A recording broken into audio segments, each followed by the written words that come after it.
Hey guys, this is Wildcat Chris Harris, TNA original and one half of 6-time TNA World Tag Team Champions, America's Most Wanted. You are listening to the TNA Cross the Line podcast. TNA Wrestling, Cross the Line.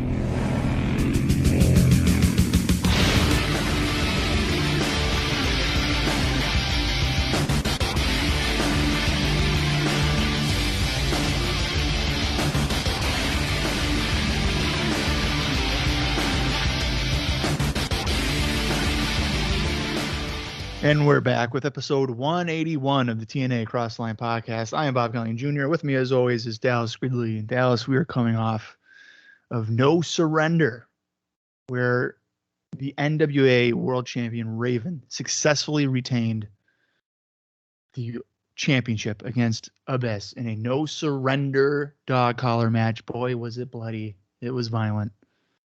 And it was vicious. But Raven prevails. But as we knew heading into the show, and they announced during the show, that Rhino was going to be there. And he showed up at the end. And he gored Raven, which would make us believe that our next pay-per-view Sacrifice is likely going to be Raven and Rhino. And there's a whole lot of other stuff that happened in No Surrender, and I'm sure we'll get into it here in a minute. But Dallas, how are we feeling about Rhino officially being in TNA? I think Rhino, for about the 5 seconds we saw him at the end of the show, was looking pretty good here in 2005. So I'm actually pretty excited about it. And that being said, I'm not the hugest Rhino fan. I don't know. I just feel like Rhino's just there for me. Really? I mean, don't get me wrong. I don't go. I'm not like, oh god, a Rhino match. But I feel like he's just kind of exists. It's like, he's cool. But he's looking pretty good for the glimpse we saw of him. He is looking absolutely shredded. Yeah. I like the twist that he's kind of on Jarrett's side, because I didn't expect that. So I like that. I feel like they, because they were making it seem like Jarrett was going to be facing someone, which makes you assume that they're going to come in as a baby face and fight the top heel. Right. And that was not the case. So I did like that little switch. I didn't expect that. So yeah, I don't know. I'm looking forward to it. It's a fresh match. How often if it does happen at Sacrifice, I mean, we don't get fresh NWA title matches. We haven't in a while, because it's just Jarrett beating the shit out of everyone half the time. Yeah, I mean, it's a fresh matchup in TNA, but they did wrestle, Right, Rhino and Raven did wrestle in ECW, and they had a memorable hardcore title match at Backlash 2001. Some say that might be the best hardcore title match of all time. That match was. But 2005 Rhino, we're going to, outside of TNA, for 2005, for the rest of 2005, and then probably 2006 as well, Rhino was on, high demand on the indies. And I think I've talked about it maybe before on here, but when he worked for Jersey All Pro Wrestling, he was like the top heel or whatever, and he had a pretty good title reign there. Some matches like with Jay Lethal and guys like that. So he definitely had a presence on the indie scene that I'm sure over the next several months on the indie notes that that'll be more apparent. But I'm looking forward to having him in here. I think I kind of get what you're saying, where he's just kind of there. But I always remember Rhino for his ECW stuff. Like when he pile drove Sandman's wife off the apron through a table. And like one of his promos was like, I'm going to fucking break her fucking neck. And, I think he's not in TNA, he still can't do this, but I think he's a different character when he's able to curse. It's like Shane Douglas, And I think those are two good examples of people who, when they curse, it doesn't feel like a cheap cop-out, I feel like. Right. I feel like it actually enhances what they're doing. Yeah. And actually, it's funny you say that, because I can't remember when it was. It was a year or maybe two ago at this point, because Rhino's been in Impact again for a while now. But he did turn heel, and obviously they censored it on TV. but he was like swearing and like it was the like ECW Rhino was kind of back, and it was like, dang, I was like, this is pretty good shit. And then they turned him face again, but Right. it was good for the time that it happened again. I can see like his ECW promos was a lot of like heavy breathing and grunting and like cursing, whatever. But he did eventually kind of find like a decent promo there. And then like WWE, he was never given like mic time or something like that to do anything. So yeah, well, and as someone who did not grow up watching ECW and probably didn't see it for much later in my life, WWE Rhino is kind of what I know, and I think that's why he's kind of just there for me, which is disappointing because. Good, yeah. No, yeah. Well, I was just gonna say because I caught the tail end of ECW in my fandom, so like 99 to 2001 or 2000 really. But like when two guys that jumped to WWE that I thought would be unstoppable weren't unstoppable. The first one being Taz, because when I saw him in ECW, I was like, "Oh shit, this guy can drop people on their neck, chokes them out." Sure he's very short, but he's choking out these tall guys, whatever. And he had a couple of good months in WWE, but then he just became another guy. And the other one was Rhino, because like I said, like what he would do to like Sandman's wife and like the gore was like devastating. He beat Rob Van Dam, all these guys, whatever. And then similar to Taz, probably because of his stature, he was kind of just thrown out and beaten a lot. So probably didn't really get a chance to truly shine. So it'll be interesting to see initially how this goes. I don't know about being aligned with Jarrett. I don't know if I like that. Rhino doesn't really seem like the type of guy that maybe that's a fair point. Would work well with someone.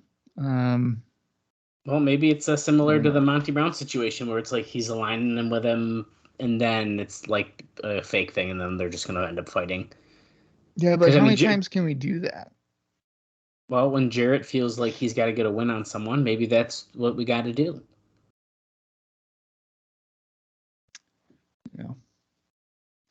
Yeah, I mean, because I kind of thought with Monty Brown that he would be using him as like a hired gun to get the belt back, and like maybe the whole idea is promising a title shot to Monty Brown, and like that eventually happens. But then if you do that with Rhino, you could say like, I know Raven, yeah, sure, Jarrett's beaten Raven or whatever, but like, he didn't beat him for a title, he beat him to retain one. So it could be. There's a whole bunch of shenanigans. Right. No, I think that sounds good. I just thought of something that I feel like we got to see. The gore versus the pounce. Sure. I gotta see it. I know it's a little different. One's more of a spear and one is literally a football tackle. But yeah, it is. It's the same idea. It is. You're right. Both devastating looking moves. I think it's got to happen. And that's probably a good promotional tactic too, to be like the gore against the pounce. I mean, we've seen like the even flow against the stroke, and those aren't really the same thing at all. Yeah, right. So yeah, pretty interesting stuff. I'm definitely interested to see what is going to happen after Rhino's debut. I'm sure we will hear from him or someone associated with him or something here on this episode of Impact. So that should be good. Oh, I'd have to assume so, yeah. I would be shocked if we didn't hear from him. Right. Yeah, me too. Well, Bob, I think let's get into this. We got some notes about No Surrender, as we do every time after the pay-per-view from Dave Meltzer. And there's actually, I don't know, there's something about this week in particular, or this after pay-per-view, I should say, where I was like, damn, this is all super interesting. So I think this is going to be a really good one. But before that, we got to do our thumbs up and thumbs down, thumbs in the middle from the Observer newsletter here. So, Bob, you and I both enjoyed the show. We gave it a thumbs up. What do you think that the readers of the Observer thought about it? I think they're going to go thumbs up. Yeah, they did. 91.9% gave it a thumbs up. Yeah. That's huge. And I think he's kind of got like a weird. I think it's supposed to say like 0.2 down. I don't know. It's like a typo and it doesn't make any sense.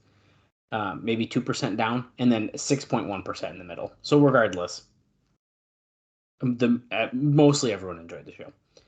Now, obviously, we did not go through all the matches yet. We are going to talk about all of them as far as star ratings and all that go. But what do you think that the readers voted on as the best match from No Surrender? Okay, so I have the match card up here. I'm going to say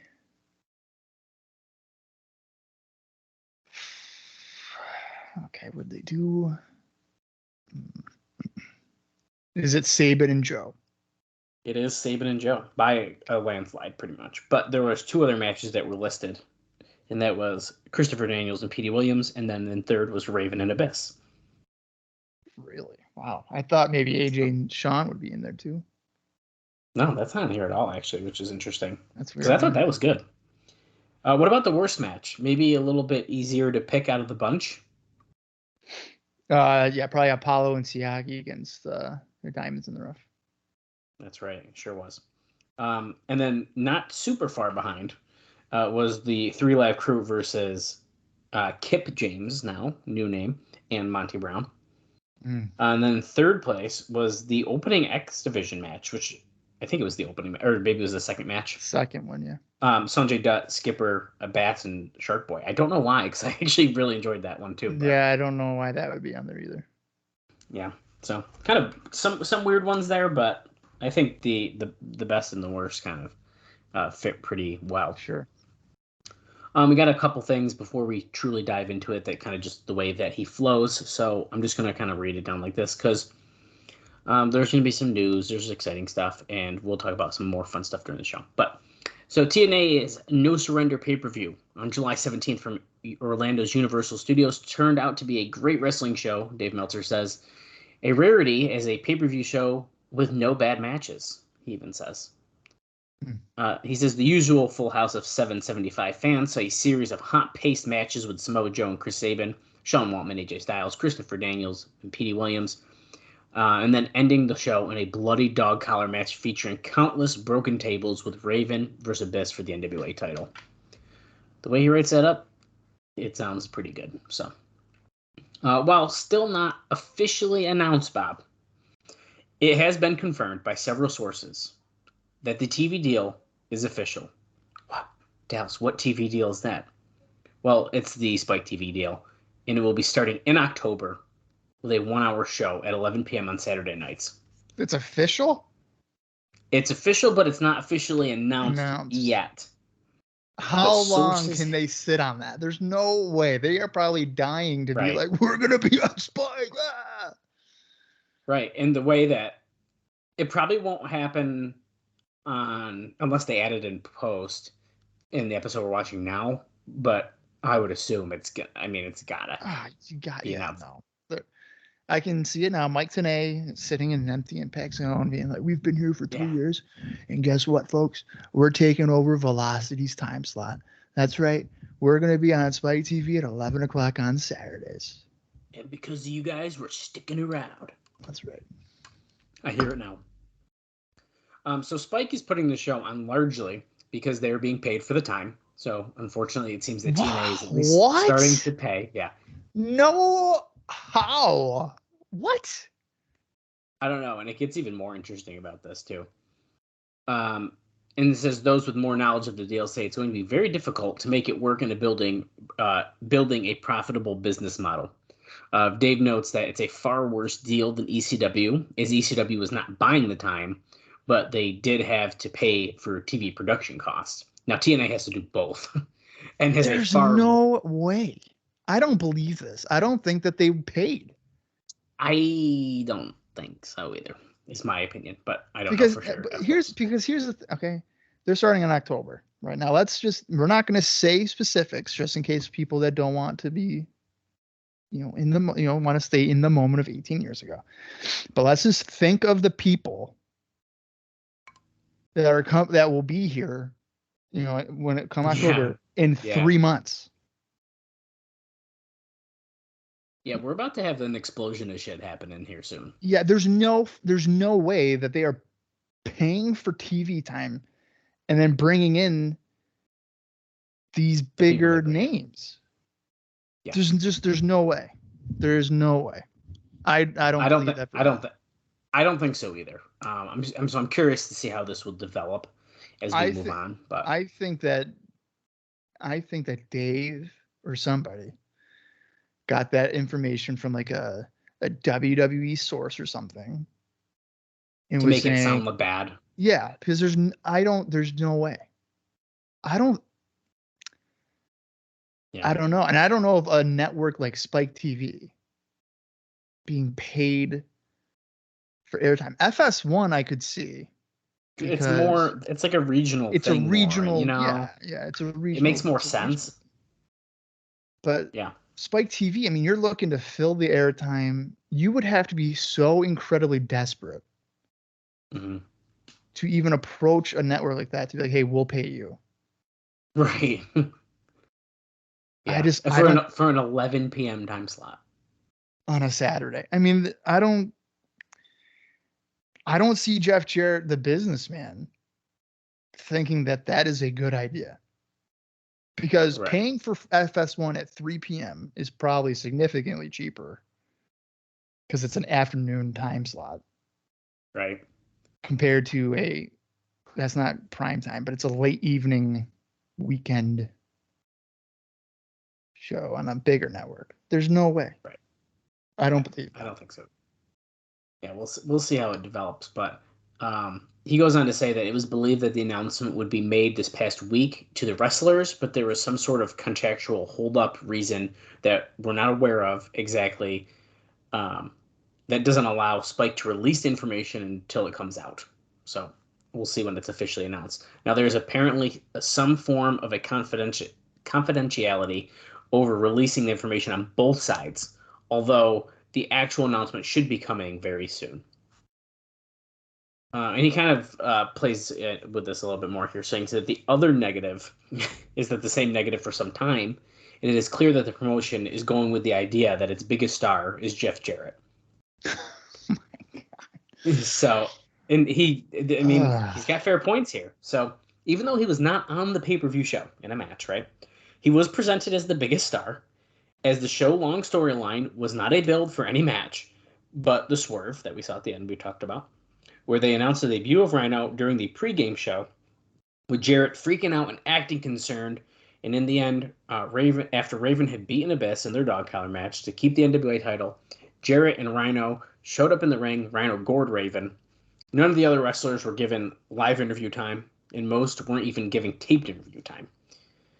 This will be essentially the noose around the company's neck on live television, is what he says. The idea that Jarrett has the most name value of anyone, which he says in reality to casual fans, both Raven, particularly with whatever ECW residue momentum there still will be, and the likely arriving. We talked about the rumor, 2 episodes ago, the rumor that the Dudley Boys could potentially be coming, which Dave says is likely. Mm-hmm. So he should be the focal point. So basically, he's saying that it's dated to that Jarrett's the focal point, essentially, right? I think that it's ridiculous to say that. And the first guy that entered my mind was Raven, and not even just for ECW, but he was popular in WCW too. Right. And he was obviously in WCW during their peak run of summer of '97, and he was there through August of '99. And he went back to ECW. But yeah, casual fans are going to know who Raven is. Jeff Jarrett is not a draw. He's just not. Here's the thing, and I like Jeff Jarrett. I liked the Slapnuts version of Jeff Jarrett. I like Jarrett too. But if you're looking at casual fans, it's not Jeff Jarrett. What they should be doing, even if it's not even true, but what they should be doing is, if you're looking at who our top stars are, you should be focusing on your AJ Styles, probably Samoa Joe now, Chris Sabin, Abyss. Yeah, absolutely. a younger core of guys, even if they're not to that point yet, which I think AJ could be, if you just do it right. But you got to have that mentality of like, these guys are our top guys, treat them as such, present them as such, and guess what? They will become that. It's just like with WWE. How many times throughout the years have they pushed like Jack Swagger, right? He was a mid-card guy, no doubt about it. He wins Money in the Bank or whatever, and he becomes champion. And at first you're just like, really? I don't, whatever. And then over the course of time, because they force it down your throat, but they also present him a certain type of way. You're kind of like, oh, okay, this guy's a champion. Yeah, Jinder Mahal, same kind of idea. Like, he was champion for a while, but it was like, what, really, this guy? And then he did it, and he beat Orton like 3 times. And it's like, okay, I guess he can win. I guess he's believable. Yeah, I mean that's just what you have to do. But like AJ Styles, being a champion for a month, and sure, he lost it in King of the Mountain, and wasn't directly pinned or whatever. So I guess there's a level of protection there, but. You're not really presenting these guys in a manner that could elevate them. And I'm sure that part of that is Jeff Jarrett being like, no, I'm the star. I'm the guy that this show's got to be based around. And he has said on his podcast, he's like, it's because I'm the only one that I can trust. That I'll be the only one that will be here tomorrow. Because at a time they didn't have contracts. Now at this point, obviously do, but the time that he was referencing, they didn't have 1 or 2 year contracts. They're working on handshake deals. So that era I totally understand. But now we're at a different time where you gotta get these other guys over and have them run the company, run the television portion of your thing. And look at Rhino. The guy was just on WWE television. Right. He was just at One Night Stand. So he may be on the same level of Jarrett in terms of casual fan. That. And ECW rub and everything. So I don't know. I do think for that, I think Rhino's going to be a good get though. And especially putting someone right into the main event picture that I feel like have been lacking on for a while. I think that it's going to be a positive. I agree. And I think, a guy like Rhino, who may not be a good promo without cursing, but, this will just enter my mind. What if they did like a darker faction with Abyss and Rhino and Mitchell? I think that could totally work. And then maybe you could add a couple other guys or whatever, but like Crowbar. I would bring Crowbar back. And put him in there, or like in Slash or something, and have like a foursome of like Mitchell's little army of guys. It could be like a new church in a way. Yeah, right. Yeah, right. I think I could totally work. I like that idea. Write that down for your fantasy book of TNA. Maybe I already did. Oh, that's why he said it. Lex Levette too. Remember they wanted to push him for. Oh yes, Lex Levette. Yeah, that's right. And then he retired, and then he was like, "No, I'm just not doing indies on the weekend." Right. Yeah. So he's not actually. He's probably he's still retired today, probably. Yeah, just on the weekend. They'll work Tuesday taping, so don't you worry. Right. Yeah, that was pretty funny. Okay, let's get into the show notes, and then I got a few other quick things, and then we'll get into the show, and we got some more to talk about during the show. So it's going to be a good episode, and some of these notes in particular I think are really fun, including this beginning one, because this Bob we would have absolutely never known if I did not read this. So David Sahadi did a video early in the show, which we saw, the intro, where things were playing backwards, right? Remember how it was, it was like the water was in reverse, and then there was like blah, blah, blah, blah, blah, blah, and it was like all the words, everything. Yeah. Well, we know what they said now. What they were saying backwards, and I think this is going to blow your mind. God. Okay, so it said things such as, Rhino is coming to TNA. TNA is coming to Spike TV in October. What? Someone will get gored tonight. And lastly, Vince fears Jeff Jarrett. So that stuff was what was playing in reverse in the beginning of the show. Wow. So That's they announced crazy. the Spike TV thing then. Yeah, I mean, technically they did. They did, yeah. Yeah, that's pretty crazy. Wow. Dave says that the first three are funny. And when they get on television, they should knock WWE in ways to point out their superiority, like their tag team division, pay-per-view shows, and young talent. But he says that this type of stuff only makes the company come across as diluted at this point. So specifically, he doesn't like the Vince fears Jeff Jarrett line. Right. Well, that's which is fair. It's like the other stuff, it's dude. like a hacky comedian, doing stupid shit. Yeah. $1 billion corporation's afraid of TNA. Yeah, yes. He says past that point, it was a hell of a show. He says our response was down probably about 6% from last month's show for the first pay-per-view with no television promotion whatsoever, aside from, of course, the Sun Sports markets, like where the version we are watching, that was on its syndication. Now, at this stage of the game, holding that close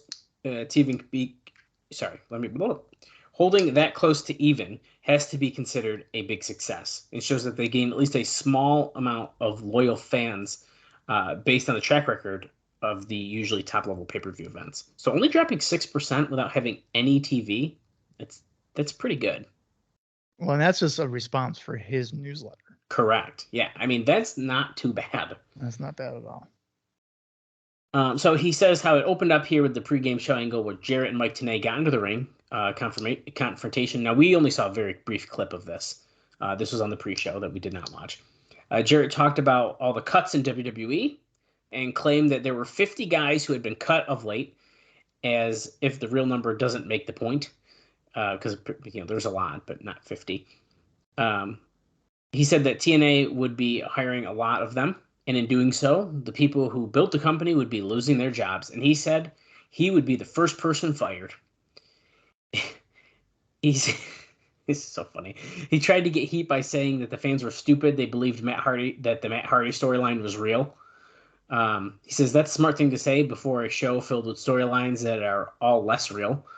He's talking about how on the whole Raw angle and stuff because he came back. Which we're going to talk about Matt Hardy. I missed a note in my previous read, but as we were right before we started here, there's a note that is like, we'll get to it. It's about Matt Hardy. It's pretty crazy. In Jarrett's promo, he's trying to say that the Matt Hardy edge thing is not real. Yeah, I think he's trying to, like, the whole like Matt Hardy was fired thing and now he's back. I feel like that's the part he's probably alluding to. Okay, so he's trying to say that he was never fired. I think that's kind of what he's getting at. Okay. Could that be a level of bitterness because he couldn't get Hardy in there? Yeah. Yes, it 1000% is. That's definitely what that is, dude. That is absolutely what I'm thinking. Yeah. He was on to say here that the funny thing was TNA never approved of Hardy appearing at the show, but there was legit concern that he might sneak on. I don't know what that is supposed to be alluding to, besides potentially part of the note that we will talk about in a little bit, but we'll get there. Jarrett asked Tenay if Rhino was there, and Tenay said he was. As noted last week, the original idea was for Rhino's run-in to be a surprise, but when Rhino went on the radio, he said he was coming, so they figured to use the name as a last-minute tease. So that's where all that whole lead-up is. Now, into matches. The dark match. Shocker pinned Jarrell Clark. 4 minutes, 16 seconds of the pre-show match. Shocker won after a superplex and his cradle hold called the Shocker Spear. It was okay. That's what he said. It was okay. Yeah, I like that a lot. Chris Harris and James Storm beat Alex Shelley and Michael Shane in 11 minutes, 47 seconds. They were brawling in the back, and Storm threw Shelley off the ramp into a wall. Storm, I thought it was Harris that dove off. Wasn't it? I think so, yeah. Okay, he made a typo here. So Harris dove off the ramp with a body block, and which it looked like on TV that he missed it, which we commented on quite a bit, that he essentially overjumped Shelley, I think. Mm-hmm. Tracy ended up kind of getting involved here. She threw one of her shoes to Shane. He used it on Harris for a near fall. She threw her other shoe in the ring for Shelley, but Shelley was nailed by a super kick by Storm. After the match, Shane super kicked Storm, and then he kind of ran away. Now, on most shows, this would be considered a very good opener, but given the level of expectations that you would have based on these four wrestlers on prior pay-per-views, this was a slight disappointment, he says. and he gives this one 2 3/4 stars. I mean, that's all right. Yeah, that's not Sonjay Dutt. No, and I don't think it was bad, but I see where he's coming from. But I do think, in a way, it's like America's Most Wanted kind of. They almost did too good for themselves for so long that you expect like a crazy pay-per-view match from them. And I thought it was good. I enjoyed it, but I see where he's coming from. Yeah, and I know that we've in the notes that they've been saying that AMW may be turning heel at some point, and I think that would freshen them up quite a bit at this point, and then also they would probably work a different type of match than their typical babyface stuff. So, it was not a bad day. It wasn't a bad match. I don't think so either. Sonjay Dutt, he won the 4 Corners match over Mike Bailey, Shark Boy, and Elix Skipper to earn his Mike Bailey, Mikey Bats. Sorry. Mikey, I'm reading fast, and I've got Mike Bailey on my mind. Mikey Bats, Shark Boy, and Elix Skipper. But damn, do I wish Mike Bailey was here. Yeah. So he wanted to go into the Super X Cup tournament, which is starting on today's show. He won that in 8 minutes, 16 seconds when Dutt pinned Bats after the Hindu press. He says this was the usual fast-paced spot after spot style. The match itself was largely good, although not at the level of most TNA matches of this type on pay-per-view. Still, as a fan, I'm so burned on multiple man matches on TNA shows because they overdo it. That's by Dave. That's what he says. The crowd was very into this match, particularly at the end. 3 stars. I can see what he means by the multi-man stuff, but when you have limited TV time, you got to kind of throw so many guys out there. I agree. Okay, so Apolo and Sonny Siaki beat Simon Diamond and David Young in 5 minutes, 43 seconds. Now, this came off as a filler, which I think we both kind of agreed with. Sure. But it was a lot better than it looked on paper, which I think I'd agree with that too. The idea this would get worst match votes only shows both how good the show really was, or perhaps people prejudging because it was fast and had no names being pushed. So before the match, Simon Diamond cut a promo saying that he's starting a new group called Diamonds in the Rough, which are guys with the ability but that aren't winning. He basically says it sounds like the old Job Squad gimmick. David Young replaced Triton, Ryan Wilson, who, listen to this, Bob, contract has expired. He wanted a raise, and that wasn't happening right now, with the mentality that they are freezing costs until at least October. So that's why he's gone. He wanted a raise. Yep. He was on TV like 4 times, but okay. Anyway, Dave Meltzer, this is pretty interesting, and we kind of mentioned this name before, but he says it opens the door for Matt Morgan, who he says is worlds better than Triton in every way aside from wrestling in the ring, where he's only miles better. That's a Dave Meltzer quote there for you. Interesting. The finish saw David Young do a spine buster on Siaki, but Apolo was the legal man. The ref noted to Young that Siaki wasn't legal. He turned around and Apolo got Young up on his shoulders and delivered a Hercules cutter for the pin, 2 1/4 star. Wow. Matt Morgan, that would be. I'm not a big Matt Morgan fan, but that could. Oh, see there, in the later TNA, I was starting to get into Matt Morgan. Get out of here! I'm not gonna lie. I think I was starting to get into him. Like when? Well, like when he's. I don't know, what year is it when he comes in? Actually comes in. Because spoiler, he's not coming in yet. No, he's not. But he doesn't, I think, come in until 2007. He's there that early? Yeah, he's there when Cornette's there. Whoa. Did not even realize that. Oh, yeah. Oh, I'm talking like Hogan era.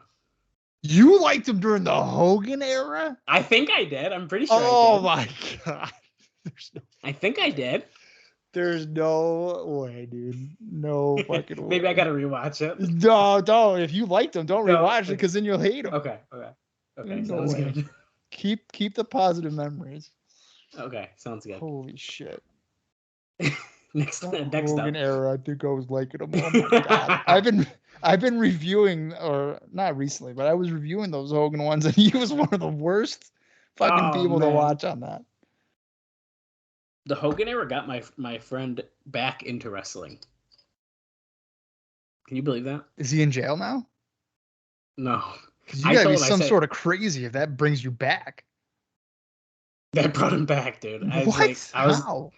I was like, I got some good shit. I'm gonna show you. I'm gonna show you the good TNA stuff.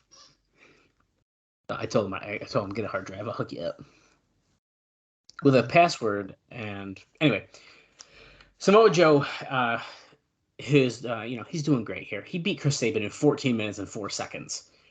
Excellent bout for both men. The story was that Joe just kept beating on Sabin and would give him just enough to keep him alive. Joe destroyed him with a stiff knee in the corner. Sabin's first big comeback started with a springboard dropkick, sending Joe to the apron. He talks about all the other great spots in the match. Sabin used an enziguri, went to the top. Joe swept his leg, and Sabin was crotched. Joe used a muscle buster off the top and followed with the rear naked choke, the coquina clutch. This was the kind of match that was not just excellent, but really makes both guys. He gives this one 4 1/4 stars. So pretty high rating. I think that's appropriate. Yeah, it was very enjoyable. Highly recommend that. I'm telling you, a guy like Samoa Joe being in this company. You can already tell, though, how good it's going to be. Oh, yeah. Yeah. He has like a level of believability with everything that he does. Everything that he does to people looks like it fucking hurts. Yeah. Yeah, it's really good stuff. Yeah, there's no doubt in my mind that he's going to be a must-watch guy for like years to come. And there's no doubt. There's no doubt. Yeah, I'm very excited about it. And we're seeing the beginning of it, and it's already good. He's had like 3 matches. Right. Next up, Sabin being like the first real like challenger. I mean, realistically. Yeah. Yeah. So. And Sabin's good as fuck, so you knew that we knew that match was going to be good. Oh yeah. No doubt. Next up, Team Canada's Eric Young and Bobby Roode and A1 defeated the Naturals. You can't forget A1. That's right. Defeated the Naturals and Lance Hoyt in 14 minutes and 40 seconds. He says this was a sleeper of a match, as Hoyt is starting to get the confidence you need with the crowd liking him so much. So much of wrestling success is mental, and who would have known that hanging out with people at the Ale House and having them chant your name, since everything is done from the same arena, could make you a star. That's fucking. This is my favorite shit. Like I'm not knocking it, by the way. I think it's awesome. But I also think it's hilarious the way that they keep writing about it in the Observer. Yeah. Well, somebody's saying that to Dave. Yeah. After some good fast action, Roode grabbed the megaphone that Jimmy Hart left behind because remember he was kicked out of ringside because he was caught holding the flag and he didn't use it. But he hit both Douglas and Stevens with it. Young pinned Douglas. They didn't bring this up, but one would think this would be a tease where Hart left the megaphone there on purpose, and it was a swerve. Ooh. 3.5 stars. Why would it be? I don't believe. Because he's going to join Team Canada. Is Jimmy Canadian? Oh. Is he actually Canadian? I don't think he is. I don't know either, but I'm typing it in right now. But that would be a really good, like... No, he's American. Damn it. So, I don't think... Ooh, that would have been a really good twist. But they could do the same thing as they did with Jim Duggan, where he's like, I'm Canadian now. Right. Which... America makes me sick. I'm Canadian. Yeah, I like that. Next up, Kip James. Well, and we can't forget here, the Naturals are the tag team champions. That's correct. That is a good point to bring up. Right. Definitely. So if Team Canada doesn't, they got to be getting a tag team title shot here in a minute. Yeah, I would assume.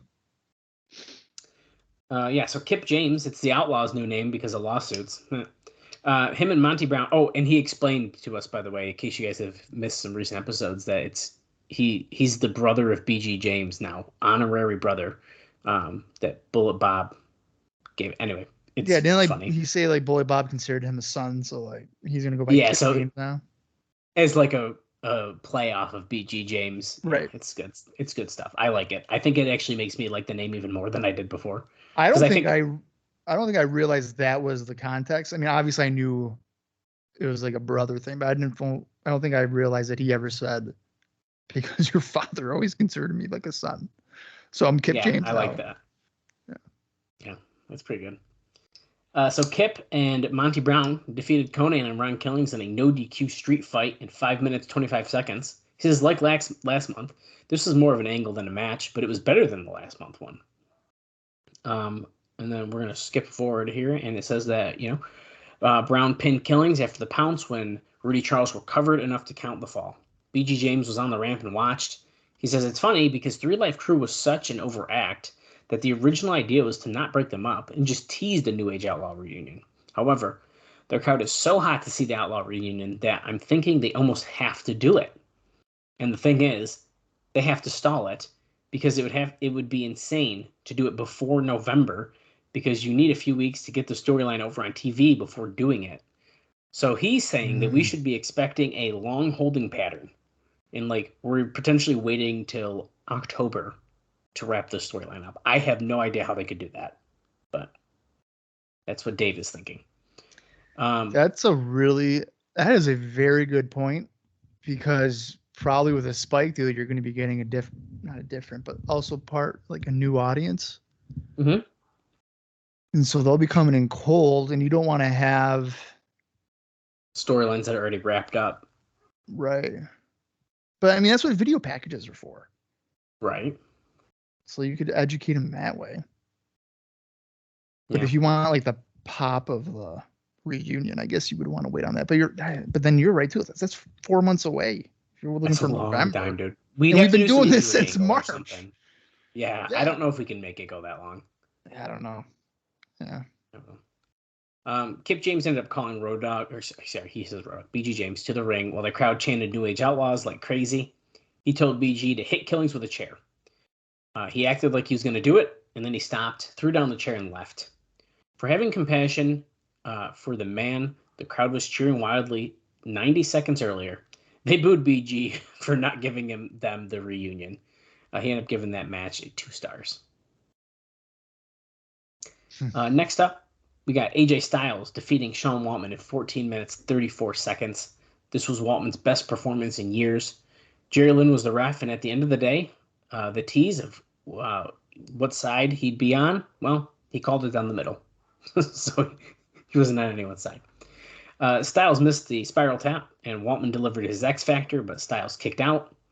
Waltman then put Styles' ankle in a chair, went to the top to do the Pillman Austin spot. But Lynn got in the way and pulled the chair away. Waltman and Lynn argued. Styles then went for the sunset flip. Waltman countered by holding the ropes to keep from going over. But Lynn kicked his hands off, and Waltman fell backwards into the Styles Clash for the pin. He gives this one 4 stars. Well, I agree that it's Waltman's best performance in a while, probably. Yeah, I agree with that. Definitely. Next up, it was a good match. No, I liked it too, definitely. Next up was the X Division title match. Christopher Daniels retained by defeating Petey Williams in 16 minutes, 20 seconds. What was interesting about this match is the psychology saw both men, who are usually heels, work as subtle heels, while the crowd cheered for them both. So, pretty interesting. Samoa Joe was watching the match during the ramp to show that he's an X Division guy and that he wants the title. Which is just another funny thing. They're like, we got to show that he's an X Division guy. Haven't watched the match. It's pretty good. Williams got a near fall with a crucifix at some point here in the match, but the final was A1 throwing Williams a chair, but when Daniel saw it, he pulled out a chain. He threw him a chain, not a chair.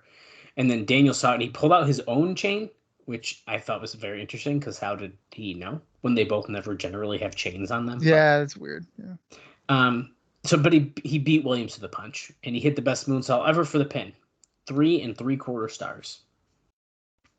So pretty good. And then finally, in the main event, Raven pinned Abyss in 19 minutes and 1 second in a no DQ, or is it really called a no surrender, dog collar match to keep the NWA title. There was no way they were going to have a wrestling match to follow the previous efforts, so this was just a garbage match, is what Dave says. But he says the upside is the crowd was into it, and it was a well-worked garbage match. And now, I didn't highlight it here, but one of the better spots, I think, is that he stapled a $10 bill to Abyss's forehead, and it stayed on the entire match. Soaked in blood. Yeah, and he actually, I'm looking again here, and he makes note to this he says, this is really so unnecessary because the fake staple spots got over just as big. So he's basically like, well, the fact that he actually stapled them was kind of not really needed. But I think, discussed on the show, I think it was in his mask, not into his actual head. So I think they used some trickery on us there. That's what I would agree with that. I absolutely. And if so, I think it's wicked smart to show. I think once in a while, if you do it, you're like, then the next time you see a staple gun, you're like, he did literally just staple something to the dude's head last month. Like, right. It only takes one time for it to be believable. That's what I mean. That's what I think too. Yeah. And and what makes that match even probably like better is that there weren't numerous garbage matches, quote unquote. There was that no DQ match or whatever, but that was not heavy on weapons and blood and right. And I take the way he's using garbage here as more of a compliment than a insult. He's just saying like a hardcore match. Yeah, because there was just a bunch of gimmicks and blood and tables and all that stuff. I get it. Thumbtacks, which we're going to talk about. During the match, though, Cassidy Riley ran in essentially as like Raven's new lackey. He was wearing a Raven shirt and jean shorts, the boots with the socks, dude, everything. Except he got through a table very quickly, so it didn't really help much. Raven then powerbombed Abyss onto Thumbtacks for a near fall. Abyss came back with a black hole slam for a near fall. Finally, Raven hit the even flow, the Raven effect DDT on the Thumbtacks and got the pin. And Raven went in him before, and Raven got his shirt ripped off, all sorts of fun stuff. Now, Abyss had Thumbtacks sticking into his back and even his hand. Raven had them sticking into his arm. Jarrett came out, confronted Raven. He then told Raven to turn around, and Rhino gored him to end the show. He said, this match isn't everyone's cup of tea, but it worked well for what it was, and the crowd, after seeing so many great wrestling matches, got off on it. He gives this 3.5 stars. And I think that's a fair point. You see so many bangers. First off, you're into those, right? We're loving it. And then you see a crazy hardcore match at the end, also into that. So I think it's a good blend there. So that pretty much covers our no surrender chatter here. Pretty good stuff here. It was a good show. I'm looking forward to the next one. But before we get into the show, Bob, I want to talk really quick about, believe it's about a couple names here. We've been hearing these rumors and all this stuff, and then we just heard that Triton, unfortunately, could not get the raise, and, well, he was kind of let go, right? And this kind of plays off of that. So it's noted here, don't expect much in the way of additions to the roster until the company gets television. There may be one or two, but there's a major pressure to not increase spending for any reason. Nobody is getting raises until when contracts come due until October at the earliest. The timing of the WWE releases works out good in that the 90-day non-compete would run out on October 7th. I don't know how this happens with TNA all the time. I feel like fucking non-competes always end before they have a big show or like something big happens. Like even today, it still always happens. It's wild. Now, which presumably would be the time that TNA would start TV deal when it's officially happening, right? The best thing to do would not to debut all the talent. However, many they bring in at the first taping available, but to spread them out for maybe one new act every week or so coming in so that they'll have some impact. The thing is, come October, between the huge increase in spending of doing twice as many tapings and the cost of buying the time, presumably an hour on Spike that follows UFC would be far more expensive than a 3 p.m. on a Friday on FSN, which, Bob, you just mentioned earlier. They will have a major increase in expenses. If they add some of the former WWE talent, that will also increase the payroll. And he brings up the Dudleys as a good example here. He's thinking that they would come in potentially as about $1,500 a piece minimum, and that they'll probably want more than that. He says that rumors that they're going to be charging $2,500 a piece for indie appearances, although he's not sure.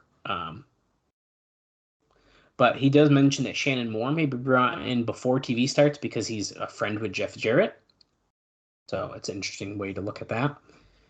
The two key things by the end of the year that have to happen for the company to survive are a noticeable upturn in buy rates And more importantly, the ratings on Spike have to be competitive.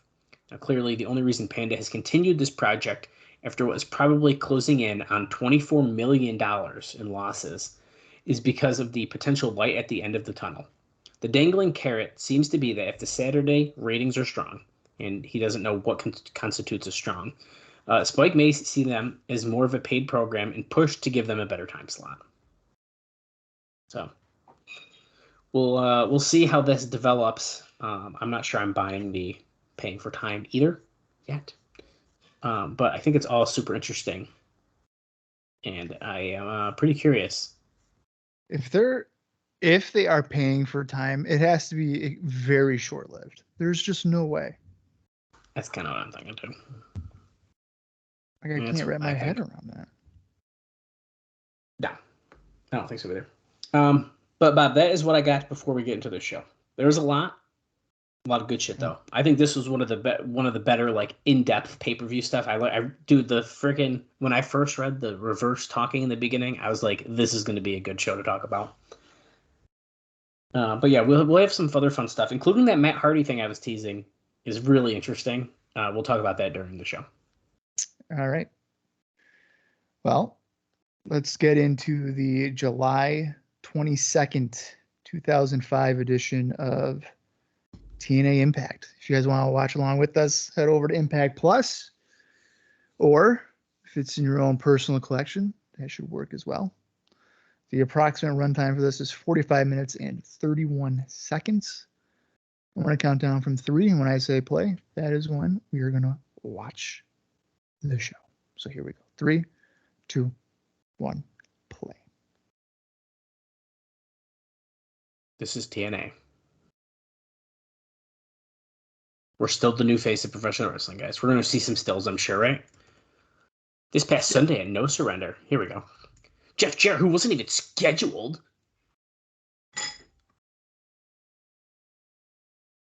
He was trying to convince the world and even Team Canada and Monty Brown, these were backstage promos, that their jobs could be on the line. Yeah, I forgot that this was Raven's first defense. It's a big one. There's a stapler. Interesting note. So remember, on FSN, we couldn't show blood. They're not on FSN anymore. We're Right. seeing blood in the pictures.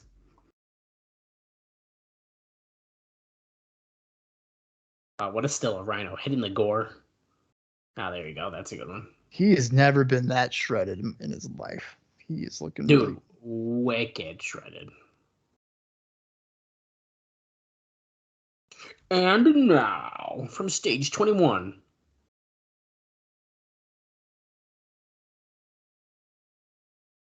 It's total non-stop action wrestling Impact. And we have the same shitty song still. God, guys, if we're on Spike, though, I'm telling you, we're going to get a new one. It's There's going to gotta be so be. good. Get ready, get ready. Couple months left.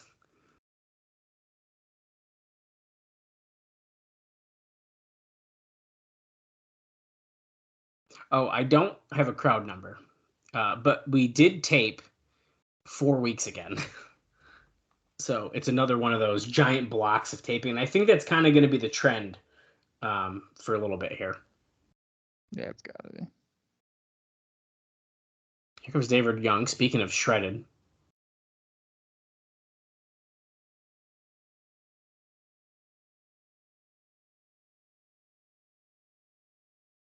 We're starting off with one of Simon Diamond's Diamonds in the Rough. Now, you notice that he said one of. Will we learn more? Oh. Who's he fighting? Oh, Lance Hoyt. Friend of the show, Lance Hoyt. Our drinking buddy. I mean, I don't drink alcohol, but I'd hang out with him. I'd have a Sprite. I could be like, hey, your ring name is my real name.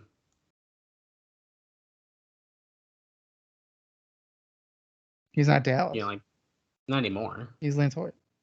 Dude, David Young is going right after him. Out of the ring. He didn't even let him get in the ring. Well, there's our sacrifice logo, Bob. August 14th, right at the bottom of the screen. I wonder if that design is like a signal for somebody. Oh. Speaking of that, I was kind of waiting till we got into this to discuss, as we saw a couple flapjacks here, and Lance Hoyt is kicking ass now. Wait! Oh, never mind. I'll ask you in a minute. Abyss just attacked Lance Hoyt from behind. Crazy. James Mitchell's with him. They rang the bell, so this is a no contest. Why wouldn't if I was David Young, I would have just left. Oh, shock treatment. Don West tried to say the name, and Mike today goes, "Oh, the backbreaker." Black hole slammed to Hoyt. He's pissed because he didn't win the title. We're not even 4 minutes in, and James Mitchell. Why is he wearing his lame? This is his like lame TV outfit. Yeah. He's got a microphone. TNA, listen up. What you have just witnessed is a foreshadowing of things to come. Not only is Abyss a monster, he's a weapon of mass destruction. And he holds the detonator. I kind of like that. And prepare yourself for further explosions. Wow. That's how you kick off Impact, man. Super X Cup kicking us off next. So what I was going to ask you. We're hearing the rumors of Shannon Moore. How do you feel about Shannon Moore?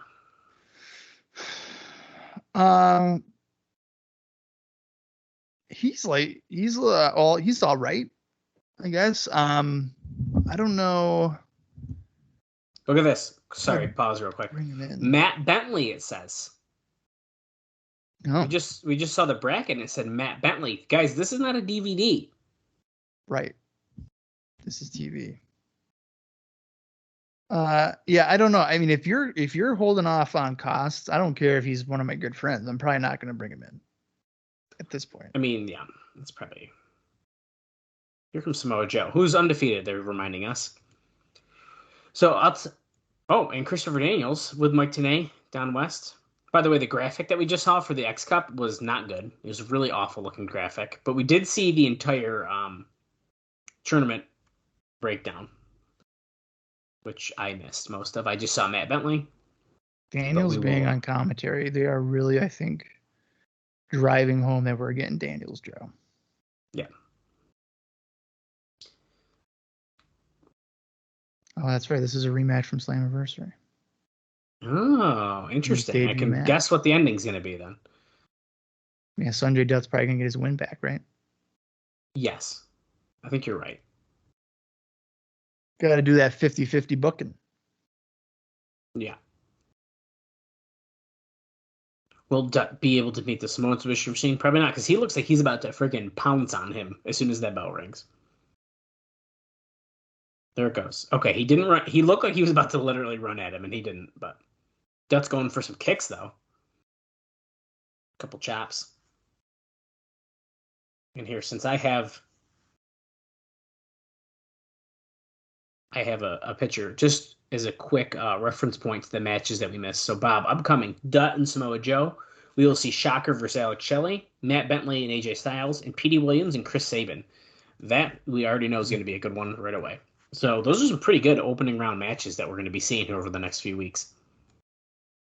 Yeah, I think they've all wrestled each other. Yeah. So they're all pretty familiar. Uh-oh. We come back from commercial and just, holy shit, Samoa Joe with a fucking flying elbow tope through the ropes. Yeah, Dutt had been working over his knee, and then we come back from commercial, and Joe's like, my knee's fine, but here's a forearm right to your face through the middle rope.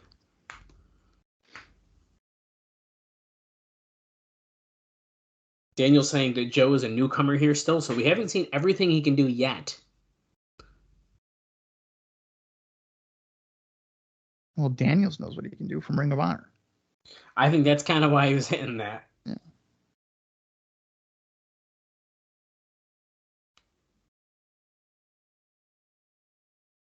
He's only 26 here? Holy crap. That's pretty crazy. Irish whips Dutt into the corner. Oh. Hits a high knee. About to give him a little face wash. Oh, I actually have a note about Samoa Joe.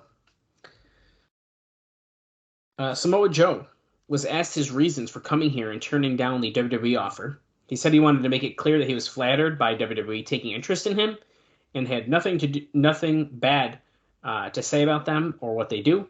He just said that going there isn't what he wanted to do. He said he wanted to work a viable alternative and do the kind of matches he wanted rather than fit into the WWE style. So pretty respectable.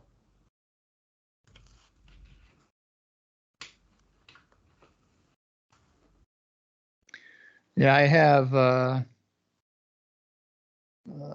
one indie note for Joe. Back on July 16th, he retained the Ring of Honor Pure Championship when he defeated Jimmy Rave at Ring of Honor's Fate of an Angel. An angel. Woodbridge, Connecticut. And if you're wondering, and I'll say this because Christopher Daniels is on commentary, so this applies. On that same show, Matt Hardy defeated Christopher Daniels in 20 minutes and 11 seconds. Okay, so it's interesting you say that. I was hoping that was going to come up here soon as Joe just hit Dutt with a back elbow. I'm scrolling to find I have kind of a know about that I wasn't sure if I was going to say or not. I was waiting to hear if you had something to say about it. But let me find it here. Okay. Remind me the date of that show you just read again? July 16th. 16th. Okay. So I believe it's on the same show. I could be wrong. Is this the same show where CM Punk fought Gibson? Yes. Okay. Because he beat him, and then Punk said that he was leaving the promotion for good. Christopher Daniels came out. He KO'd Punk with a belt shot and then left with the belt. He said that if Punk ever wanted to see his belt again, he'll have to come back and get it. And apparently there was a plan for CM Punk and Daniels to have a match on July 23rd in Philadelphia. And then they note the Matt Hardy-Daniels match. Crowd was split. People were happy to see Daniels, but probably 60% pro Daniels, but nobody wanted to boo Hardy. Dave noted that it was an excellent match. There was concern considering Hardy's layoff and how long it's been since he's been in the position to work. Blah, blah, blah, blah. Now, because it was technically a WWE versus TNA guy on an ROH show, okay, so Matt Hardy signed again, Daniels is in TNA, there was a lot of political implications. Worse, because it was a TNA champion. TNA office did approve Daniels losing because it was outside interference and his not tapping. Fans were apparently very mad that Daniels lost with the idea that Hardy's going to WWE and Daniels is staying with the promotion and challenging for the title, that Hardy should have been the one to lose. But Hardy still got a great ovation when it was all over. So pretty interesting. Yeah. What a surprise, Matt Hardy not doing jobs on the Indies even in 2005. Well, and I guess since we're talking about Matt Hardy, let me give it to you. This Samoa Joe match is still going on, so Dutt's putting up a good fight. Goes for a cover. Kick out at 2, though, after a back suplex. WWE apparently did give Matt Hardy permission to go to the No Surrender pay-per-view. What? If he wanted to. It is believed that TNA turned it down, feeling that there was no upside for them aside from a one-show pop.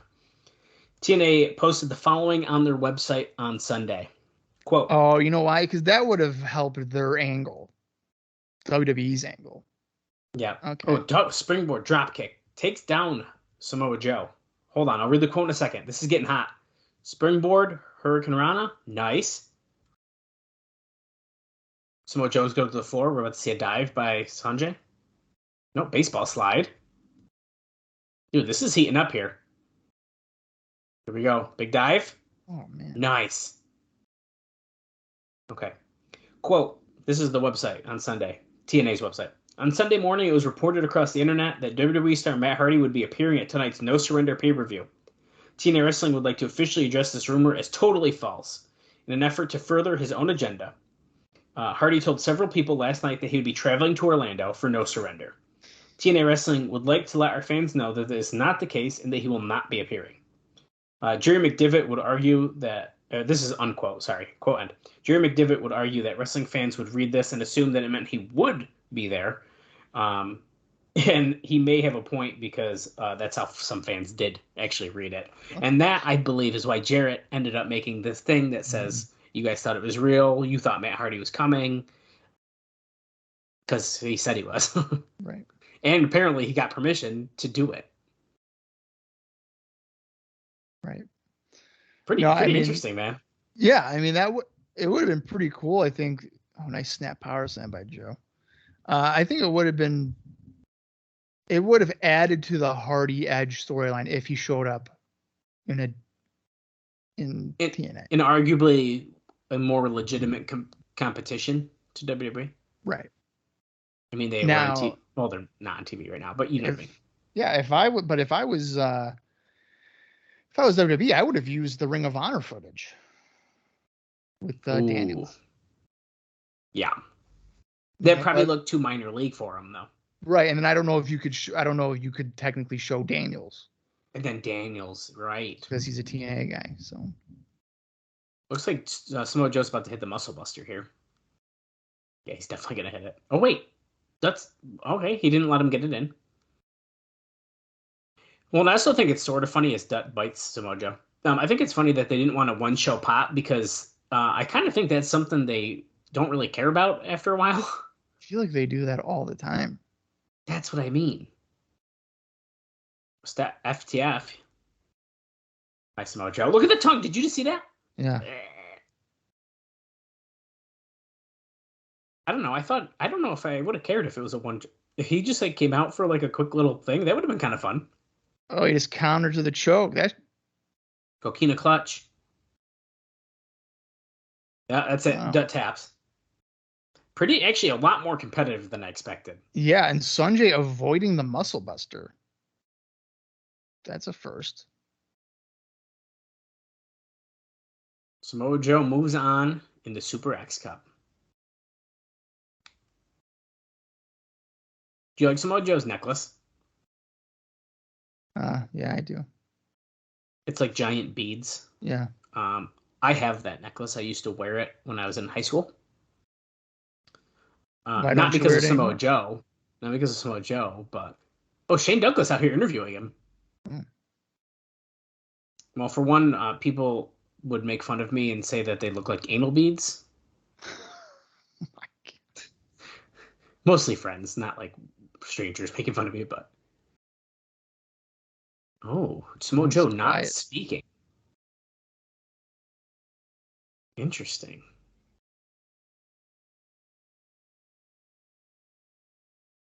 His in-ring ability is talking for him. And there you go. Samoa Joe advances. Is he going to fight Shelley or Shocker? I'm kind of over Shocker. Yeah, I mean, the way that this bracket is designed, it's got to be Joe and Styles, right? Oh, yeah, it does. It's got to be. Oh, dude, Joe and Styles is going to be so freaking good. Is that Eric Watts? Oh, no, it's Sean Waltman. Yeah, it's Sean Waltman. He's not wearing his bandana. That's what throwing me off. Stay the hell out of my way. He's yelling at Jerry Lynn, who is about a foot shorter than him. Yeah. Stay out of my spotlight. You wouldn't have a spotlight if it wasn't for me. Remember when you first came to Minneapolis? Jerry Lynn is taking credit for Waltman's success for their matches from 14 years ago. Yeah, buddy.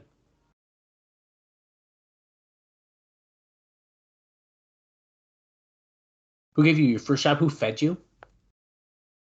Oh, he goes, you want some money, bro?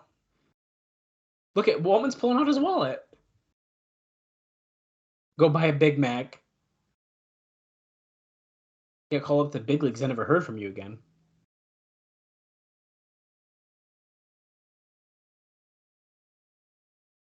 Talking about his clique. Waltman saying I work 300 days a year.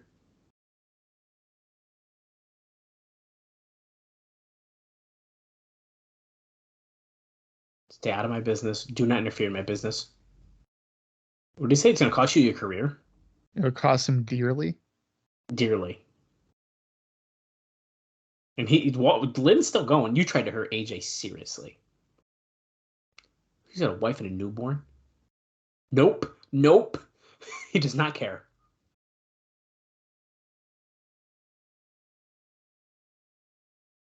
Oh, Lynn tried to bring in his kids into it. He said that's nobody's business.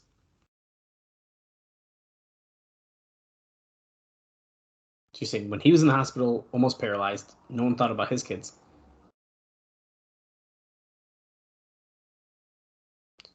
Lynn said he tried to save him from himself, and he said, save it. Oh, you feeling froggy? What? What about a sacrifice? Yo. I'm gonna try to keep my language in check. He almost called him a bitch. You'll go down like you always did before. Boy. Okay, so sacrificed Jerry Lynn and Sean Waltman. Jerry Lynn returned into the ring. Sign me up. Kip James coming out next. Bob, we're about one pay-per-view away from no more dubbing. Is that right? I mean, Kip James here on the bracket for the X Cup. It said Matt Bentley. I think we're done with dub shows. Oh, yeah, you're probably right. It has to be, yeah. So Kip James is out here, and here comes the Alpha Male, his tag team partner. No pyro. It's amazing how, like, Monty Brown has just became like a low mid-card guy. It's a bummer. Like, in terms of how he's been presented. He's just in a throwaway tag team with Kip James. Yeah. And it's like not even... Yeah, I know like Jarrett had that interaction with them on the pay-per-view or whatever, but it's not a heavy affiliation. Right. No, this is a bummer, dude. It's just, it blows my mind. Sounds like Siaki and Apollo. You're gonna have people that have plummeted, Apollo and Siaki, even though they won on pay-per-view, but That's true. That's a really good point.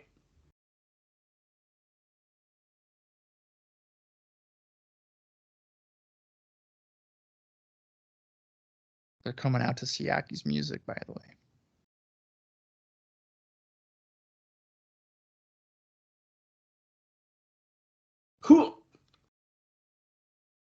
Bob, would you like to take a guess about who was backstage at this TV taping?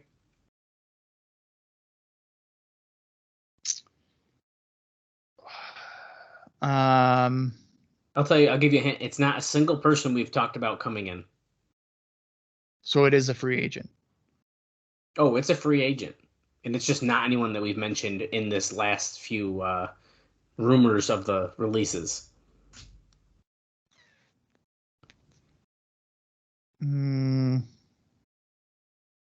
Oh. Who could have been backstage in 2005? WCW guy? Yep. They just noted on commentary, Kip James has been served a hefty fine for putting his hands on referees. At Main event WCW guy? No. Canyon. Yeah. Hey, look at that. Better. Yep, Chris Canyon was backstage at this TV taping, and it's a fucking shame that he's not on the TV. He should be. Chris Canyon is like one, and he's been free for a while now. He's someone who I just like cannot believe we have not seen in the Impact Zone.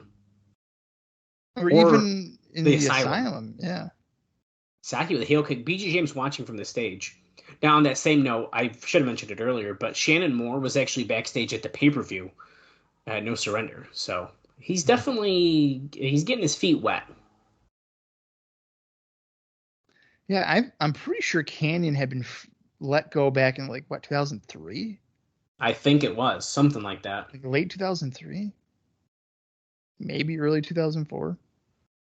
But regardless, I mean, he should have been in here. He was always an entertaining character, performer. I mean, he's got friends in the company too. Raven is the good friends with him.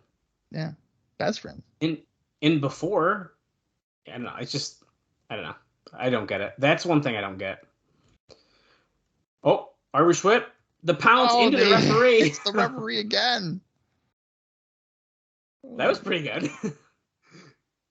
So Siaki crashed into Mark Johnson. Wait, another ref. Did he get pulled out?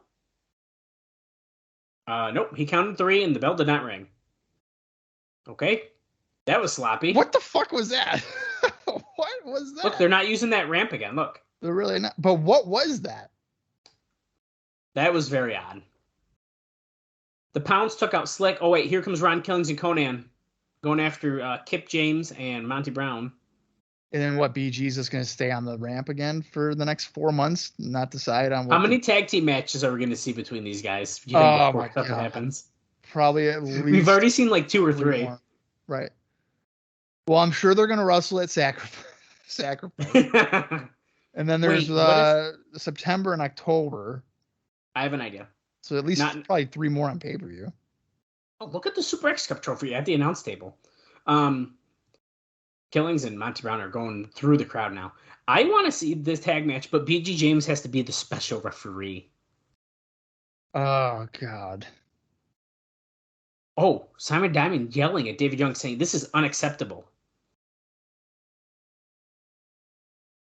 I had him. No, you didn't.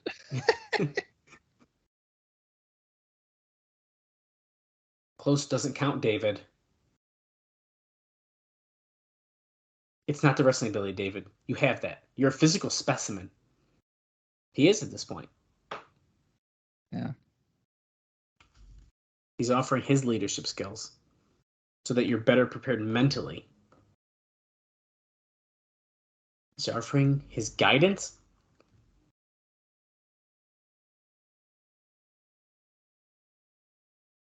I like this Simon Diamond right now. It's a lot better than Pat Kenny. Pat Kenny was one of the worst things that we've seen, I think. Like, it was just not good. No. And then whenever they did the fucking Irish weapons match, dude, ugh. Yeah. With Vito, when they were just like green weapons. Yeah. This like is a weird. Okay, Luck of the Irish strap match or whatever it was. Oh, dude, it's not stupid. good. They should have showed this video package before the last match, but they're showing it after. Oh wait, this is why. Because Larry Zbysko's not talking to all the officials. They just showed Monty Brown and Kip James beating him up at the last pay-per-view. Oh. Rudy says it's unsafe work environment. Larry says it's always been unsafe. I need a staff that's tough out there who can take it. They go, we understand that, but... Oh, no. Wait a second. That's why they're going to do what I just said, dude. Yo, let me do the damn thing. BG James, come on in. Dude. They don't want to referee the tag match. Oh, you could fire Slick. He's not doing the match. They're doing a tag match at Sacrifice, guys. And all the referees are walking out, so guess what they need? Dude, you're they so need right. a fucking referee. Holy shit, dude. Holy shit, dude. They're absolutely doing that. Here comes Raven, microphone, title in hand. TNA saying the internet reviews says No Surrender was off the charts.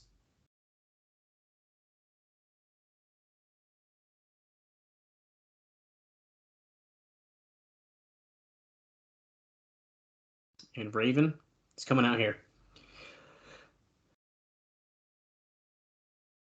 You know, every time I see him with this title, it's like he should have had that 2 years ago. I know. It's so crazy. It's so frustrating. What I like most about it is that it's like the classic NWA title and Raven, who's like this grungy, like crazy looking dude, like the style clash between the two. I just love it. Yep.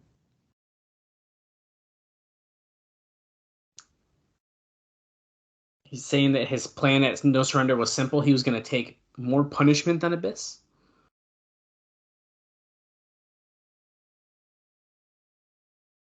He ripped his back to shreds. taking an even flow into thumbtacks.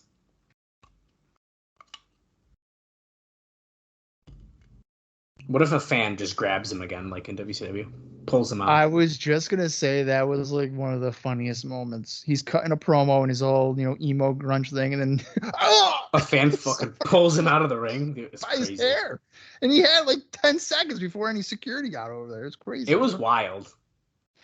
I think it was on like Thunder, too. Oh yeah, I think it might have been. Raven's talking about Jarrett and Rhino here. He's saying once again he's trying to steal my thunder. Jarrett, that is. Boo. Fans are mad. Boo. Raven says he's come to the conclusion that TNA is not big enough for the two of us. And one of us is going to have to go. What? I'll tell you right now, I can't see that happen with either one of them. No way. He's just screaming, Raven, Jarrett, Jarrett, Raven, Raven, Jarrett. Ah! He's so fed up, he says. He's coming to the conclusion that Jeff Jarrett and I are going to have to end it once and for all.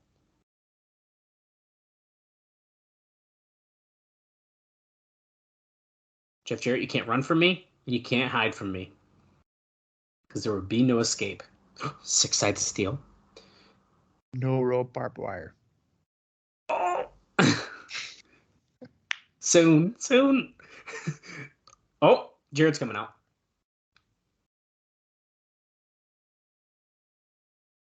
The funny thing is, he's facing the only way that someone could come out. You can't even sneak attack anyone now. Right. Okay, so Jarrett's coming out in a t-shirt and jeans. This is very unlike him. Raven, just listen to yourself.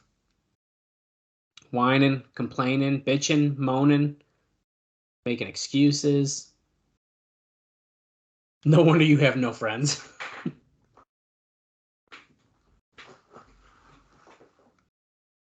Tenago, he's always been a loner. He had the flock in the gathering.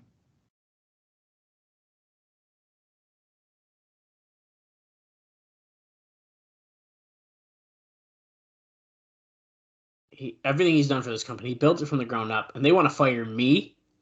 He's really stuck on this fact that they're going to fire him.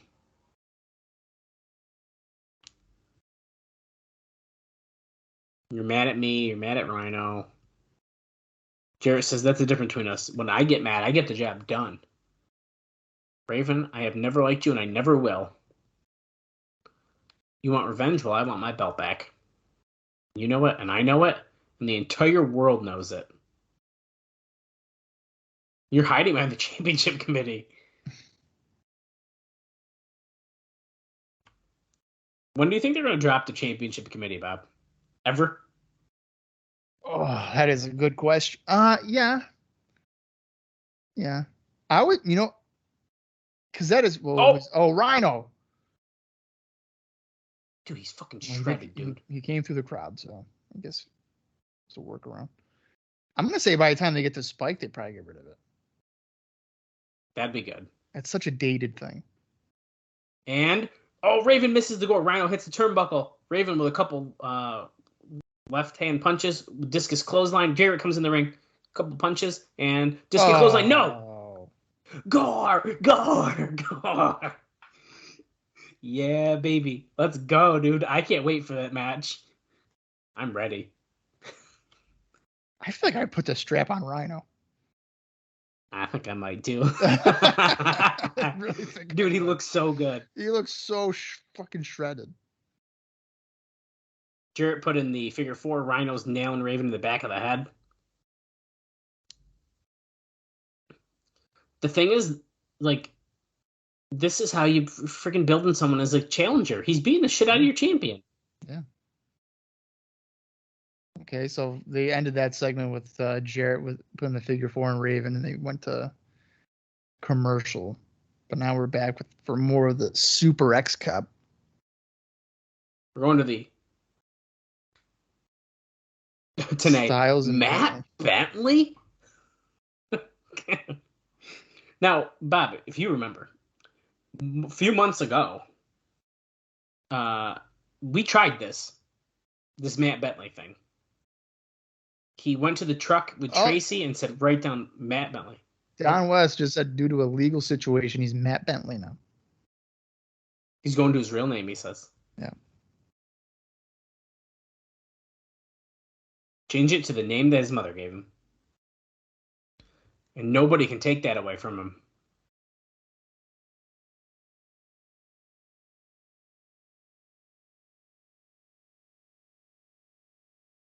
There we go.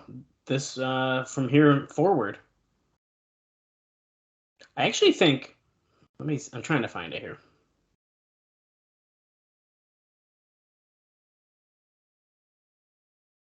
I thought I had a note about this, but I wasn't going to say it because I didn't know if it was on the show. But I don't see it. But they pretty much told us what the note was. I mean, it's because of the legal situation, and we've heard rumors about that, but...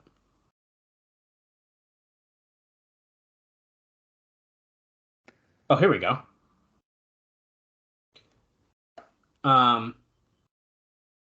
They may talk about it more as AJ Styles is coming down to the ring, but basically, this whole thing is based on reality. I mean, they literally told us on commentary, right? And I think there may be an interview or something, but he was served papers for using his name and blah, blah, blah. So he's just going to wrestle under his name now. They did this a few months ago, called him Bentley a week or two, then dropped it when TNA Legal felt that they'd have no problems. Remember, this is because of Mike and Todd Shane, who work with WWE, registered their names, and are now that WWE is going to use them as something other than masked terrorists, I guess their legal department came back at them. So that is what is happening there. This must be the time where they're the Gemini for like Simon Dean or something like that. But that thing literally lasts like a month, I think. It doesn't even go long. Fucking the Gemini, dude. Holy shit. I don't know what's worse, being human condoms or the Gemini. So bad. I do have an AJ Styles note as well. He was on the Extreme Mayhem radio show, and he was asked which recent released WWE wrestlers that he'd like to work with. And he mentioned Charlie Haas, which Brian Alvarez notes is interesting, because when Charlie Haas was asked on another show, he mentioned AJ Styles. That would be a good match. So, pretty interesting.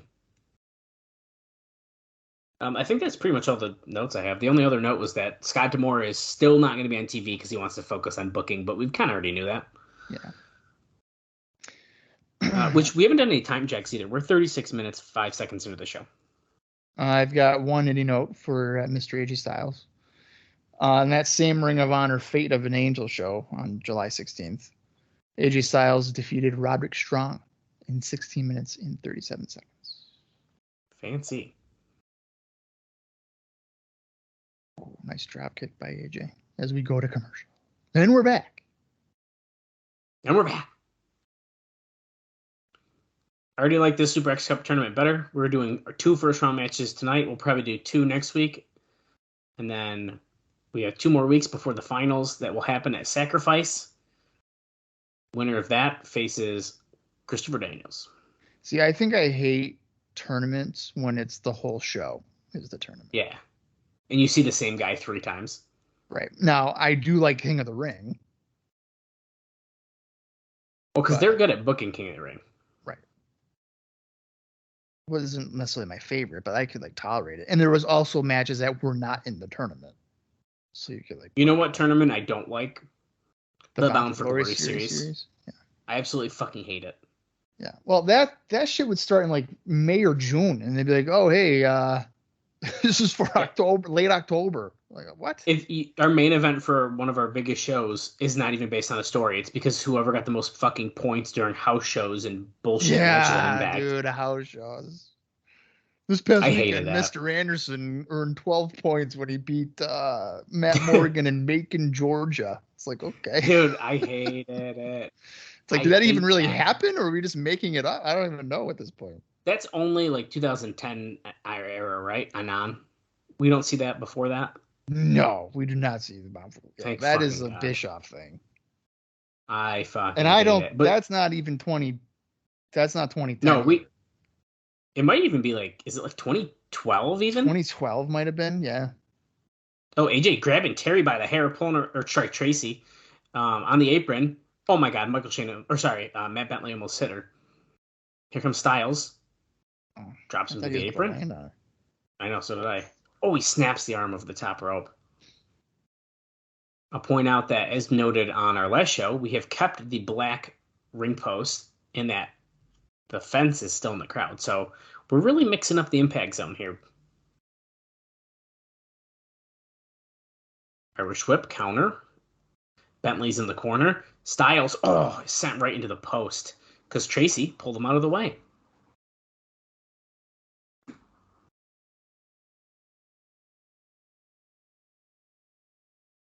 With an injured shoulder, can AJ hit the Styles Clash? Could you? Can we be realistic? Could you imagine Matt Bentley going to fight Samoa Joe? There's just no way. Like later in the tournament, there's just no way. I'm sorry. What do you mean? It's a new name, new confidence. Listen, maybe I like Bentley, Shane, whatever. I actually really like him, and I'm really sad that he's pretty much done nothing in wrestling after his TNA career. Right. It's really disappointing, but it's just not going to happen.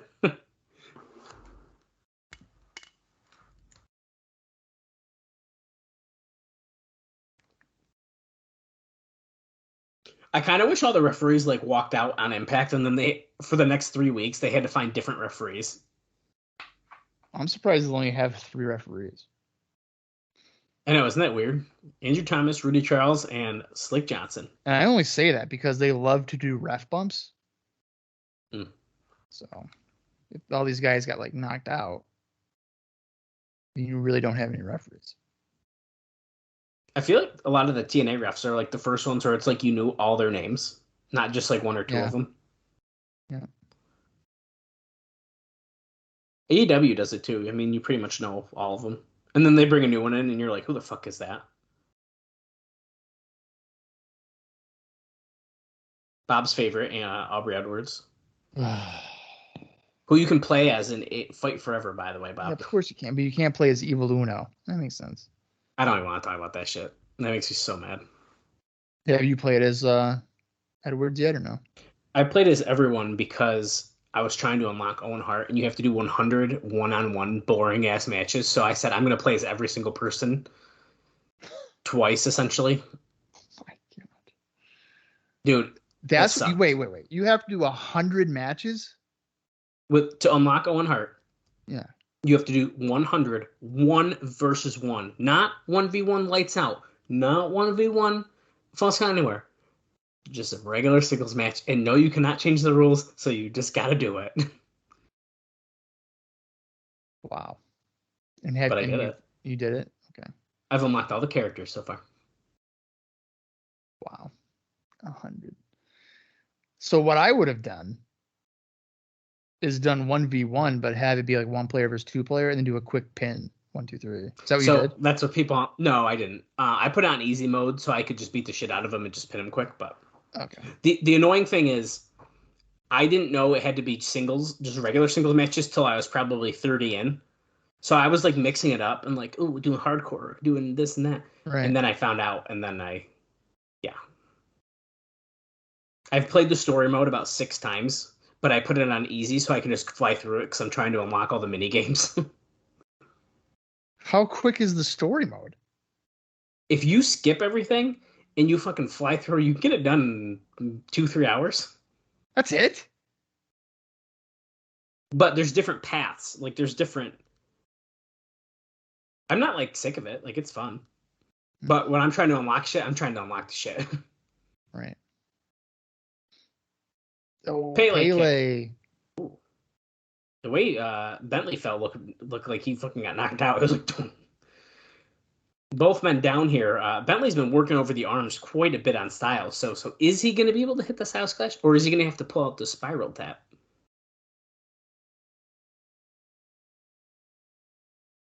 Do you think the crowd would care in WWE if Styles in 2023 pulled out the spiral tap? Do you think anyone would give a shit? I don't know. I don't know if they would even know, like, the I don't think relevance they of would. that. Because there was for a while. Oh, into the corner. AJ about to go. Yep. Slick shot. Boom. Forearm. Well, he has said he'll never do it again. Well, because there was a time where he didn't do it for wicked long, and then it was like he hit it, and it was like, holy shit. And then, yeah, he like doesn't do it ever. Has he done it in WWE? No, I don't think so. I don't think he has. Oh, nice discus clothesline by Styles, going for the cover. No, I don't think he's ever done it in WWE, not to my knowledge. I mean, for a while, the fucking flying forearm was his finisher. They wouldn't even let him do the Styles Clash. So, like, that was like the big thing. Oh my god, he got to do the Styles Clash. Right. The Styles Clash isn't dangerous as long as the guy doesn't tuck his head. Well, can we just remember that literally Michelle McCool stole it and has done it on WWE? Right. That's right. Arguably by a, dare I say, more unsafe worker than AJ Styles of all people. Yeah.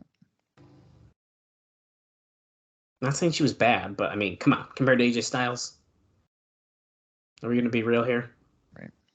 Bentley off the rope, kick Styles in the face, off the rope again. Styles pop up. Oh, we went for the Hurricane Rana, but Bentley caught it in a powerbomb. Kicks out at 2. This has been a good main event. Yeah, it has. Tracy grabs the referee to distract him, which means Michael Shane is going. I'll get used to it, guys. Matt Bentley. What is this? AMW. Super. Oh, the revenge super kick, dude. Tracy's shoe. Oh, it's Tracy's shoe. Okay. 1, 2. And that will do it. AJ Styles gets the 3. He's moving on to the tournament. That's a little revenge from No Surrender. Nice. I like that. Are we going to get another match between those two teams, you think? I could see it happening. So Harris like distracted Tracy and the ref, and James Storm slid in and did it. And he had the cowboy boots on, they're pointing out. So it wasn't a nice super kick. Okay, so AJ is either going to be facing Petey Williams or Chris Sabin. Both sound great to me. And Samoa Joe will either face Alex Shelley or Shocker. My vote is Alex Shelley. That's what I would have to think, yeah. All right. We'll go for there. That was good. That was a good episode. That was a good show. Oh, that was a really good one, actually. I did really enjoy that. We got a little bit of a taste of what we're going to see at Sacrifice. Yeah. We saw some, I'd say, overall good matches. Even like the couple BS ones we had in there, at least they served more of a purpose. Like Abyss did the little squash in the beginning to send a message. And then Kip and Monty Brown thing, they're pushing that referee storyline. But the 2 Super X Cup tournaments so far, solid. Really enjoyed it. Yeah. Yeah, no, I thought that was good. I mean, we got like the Raven Rhino Jarrett thing. It's gotta be Raven and Rhino. If they know it's good for him. Now, what gets me worried is how heavily involved Jeff Jarrett is, though. Yeah. How do they put Jarrett into that and just have Rhino fight Raven right now? That's the part that makes me worried. Right. And then are they going to go, because it would be three pay-per-views without Jarrett wrestling. Yeah, there's no way, dude. There's no way. Special referee. No. They're already going to be doing, like you predicted. It's already going to be PG James for that tag match. I know. Well, that's the thing. I don't see Jarrett not wrestling twice like that. I just don't think that's going to happen. Right. So I don't know where how does he fit into this right now? I don't know. That's the part that makes me kind of worried. I don't know. I mean, Raven said one of them's got to go too. I don't know. It's putting us in a very interesting and weird place. So I mean, it's definitely piquing my interest of like, well, which way are we taking this? Right. But I guess we'll find out soon enough, right? Hopefully. Yeah, we're going to have to. That's right. And luckily, as this podcast continues, we will find out. And maybe we'll find out next week. But there's only one way to do that. And that is if we wrap up this episode and continue. Yep. So until next week, for Dallas Gridley, I am Bob Colling Jr., and this has been the TNA Cross the Line podcast.